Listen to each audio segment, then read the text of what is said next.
திருநெல்வேலி அருகே உள்ள ஒரு கிராமம் முத்துக்குளம்.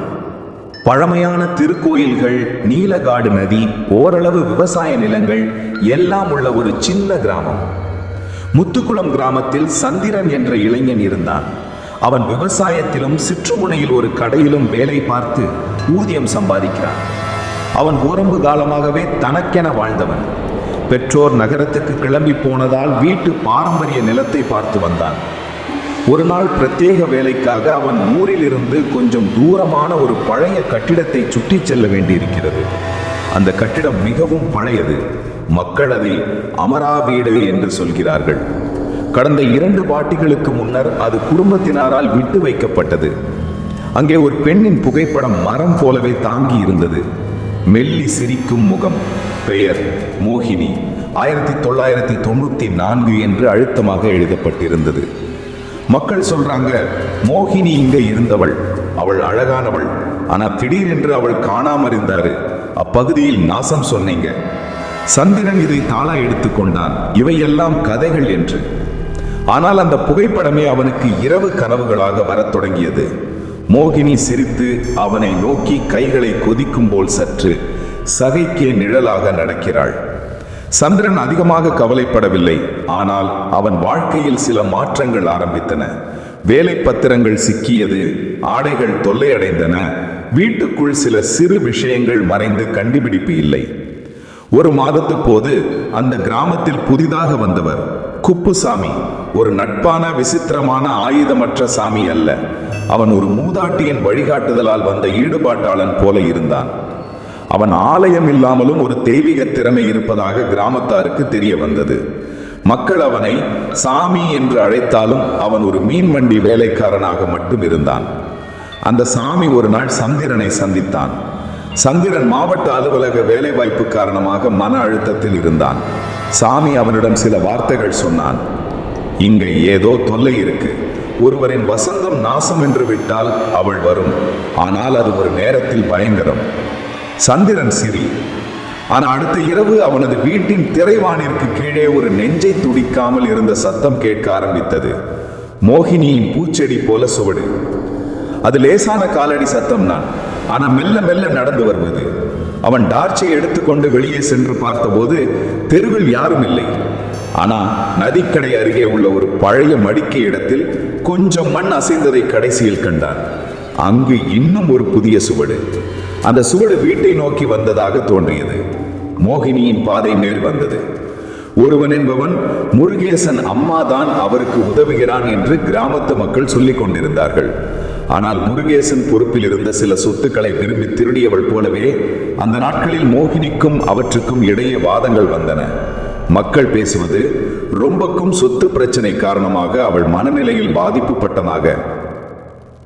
ஒரு நாள் இரவு மோகினிக்கு அந்த வாதம் நெருங்கியது. குரல்கள் எழுந்தன. பக்கமுள்ள மரங்கள் கத்தி போக ஆரம்பித்தன. அடுத்த நாள் காலை மோகினி காணாம் என்று வீடு முழுவதும் சத்தமாக்கப்பட்டது. தேடலுக்கு ஆத்மா வந்தது. ஆனால் எங்கும் சிக்க முடியவில்லை. மக்கள் சிலர் முருகேசனை சந்தேகித்தனர். ஆனால் எந்த ஆதாரமும் இல்லை. முருகேசன் கட்டத்தை கொள்ளாமல் பரிசோதித்து மக்கள் அவனை விட்டு விட்டனர். ஆனால் அவன் இணையத்திலிருந்து அறிமுகமான ஒரு கடையில் சந்திரனை சந்தித்தான். அதன் பின்னர் சந்திரன் மனச்சோர்வில். மோகினியின் நினைவுகள் அவனுக்கு இரவில் சூழ்ந்தன. அவன் சொல்லினான், நான் அவளுக்கு பார்த்திருந்தேன். ஆனால் ஒரு நாள் அவள் அழகான கரங்களில் சிதறி போனாள். நான் வெறுக்கப்பட்டு விட்டேன். இந்த வார்த்தைகள் தான் அவளின் ஆவியை கோபப்படுத்தியது. அந்த இரவு சந்திரனின் வீட்டில் நிகழ்ந்தது கொடுமையானது. இரவில் அவன் விழித்த நேரம் மெல்ல ஒரு கால் சத்தம் அவனுடைய படுக்கைக்கு புறமாக வந்தது. அது மோகினியின் காலடி. அவன் டார்த்தின் ஒளியிலே ஒரு வெள்ளை சேலையை பார்த்தான். நிழல் அல்ல, நிஜ வடிவம். அவள் பார்த்தது அவனை நோக்கி நாக்கை ஒழுக்கி அழுத்தியது. சந்திரன் அசந்து ஓட முயன்றான். ஆனால் அந்த நொடி அவனுடைய குரல் மென்மையும் வலியும் கலந்து கேட்கப்பட்டது. நீ என்னை விட்டாய். நீ இவன் போன்றவன். அப்போது அவன் உணர்ந்தது, அவள் என்னை மன்னிக்கவில்லை. அவள் அவருக்குள் நுழைந்து அவரது மூச்சை கட்டுக்காக பிடித்துவிட்டு அவனை நிலைநாட்டினாள். அப்பொழுது சந்திரன் திடீரென்று மயங்கி விழுந்தான். உஷ்ணம் கரைந்தது. அவர் கண்கள் திறக்காமல் போனது. அன்றிருந்து சந்திரன் ஜீவன் ஏற்பட்டால் அவருக்கு படுத்து விடும் நிலை. ஊரில் கூட்டம் துவங்கியது.